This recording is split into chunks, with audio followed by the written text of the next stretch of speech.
ఢిల్లీ పర్యటనలో AP CM Chandrababu busy. ఇవాళ ప్రధాని మోడీతో సమావేశం కానున్న బాబు. అమిత్ షా, నిర్మలా సీతారామన్తో కూడా సమావేశం.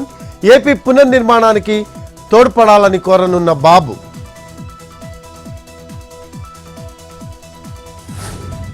మళ్లీ లైమ్ లైట్ లోకి పార్టీల విలీనం ప్రస్తావన. బీజేపీలో బీఆర్ఎస్ విలీనమవుతుందన్న రేవంత్ రెడ్డి. కాంగ్రెస్ లోనే కలుస్తుందని కమలం పార్టీ ఎదురుదాడి. ప్రజల్లో లీనమవుతామని సంజాయిషి ఇచ్చిన గులాబీ పార్టీ.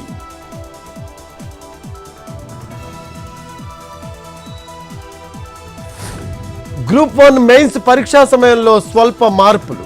స్కెడ్యూల్ ప్రకటించిన తెలంగాణ పబ్లిక్ సర్వీస్ కమిషన్. మధ్యాహ్నం 2 గంటల నుంచి 5 గంటల వరకు ఎగ్జామ్. అక్టోబర్ 21 నుంచి 27 వరకు పరీక్షలు.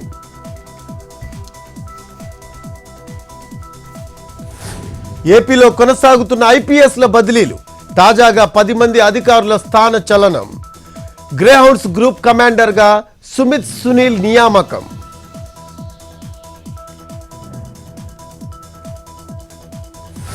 తెలంగాణలో ఎల్ఆర్ఎస్ క్రమబద్ధీకరణకు కొత్త విధి విధానాలు. 2020 ఆగస్టు 26 కంటే ముందు రిజిస్టర్ చేసిన లేఅవుట్లకు మాత్రమే ఎల్ఆర్ఎస్ వర్తింపు. 2020 అక్టోబర్ 15 లోపు దరఖాస్తులను పరిగణలోకి తీసుకుంటామన్న సర్కార్.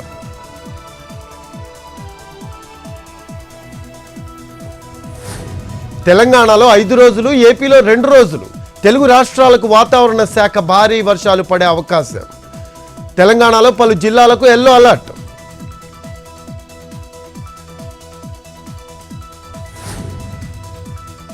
తుంగభద్ర డ్యాం 19వ గేట్ అమరికలో తొలి అడుగు. మొదటి ఎలిమెంట్ ని విజయవంతంగా అమర్చిన నిపుణులు. ప్రత్యేక లైటింగ్ సిస్టమ్స్ తో ఫిక్స్ చేసిన ఎక్స్పర్ట్స్.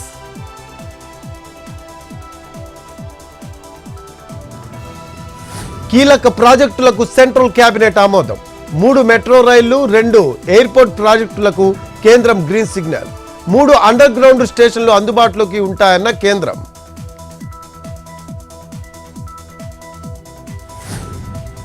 జమ్మూ కాశ్మీర్, హర్యానాలో మోగిన ఎలక్షన్ బెల్. జమ్మూ కాశ్మీర్కి 3 ఫేజుల్లో ఎన్నికలు. హర్యానాలో ఒకే విడతలో పోలింగ్.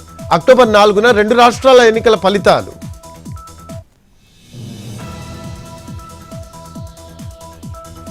దేశవ్యాప్తంగా 24 గంటల పాటు వైద్య సేవలు బంద్. బెంగాల్ అభయ ఘటనకు నిరసనగా ఐఎంఏ నిర్ణయం. ఎమర్జెన్సీ మినహా ఓపీ సేవలు, ఆపరేషన్లు చేయబోమన్న ఐఎంఏ.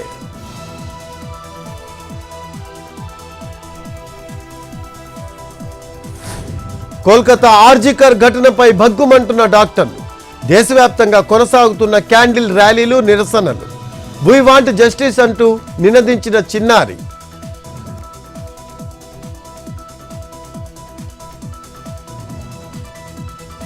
కోల్కతా జూనియర్ డాక్టర్ కేసులో కొనసాగుతున్న విచారణ. ఆర్జికర్ మెడికల్ కాలేజీ హెచ్ఓడీలను ప్రశ్నించిన సిబిఐ. పోస్టుమార్టం చేసిన ఫోరెన్సిక్స్ డాక్టర్లకు నోటీసులు.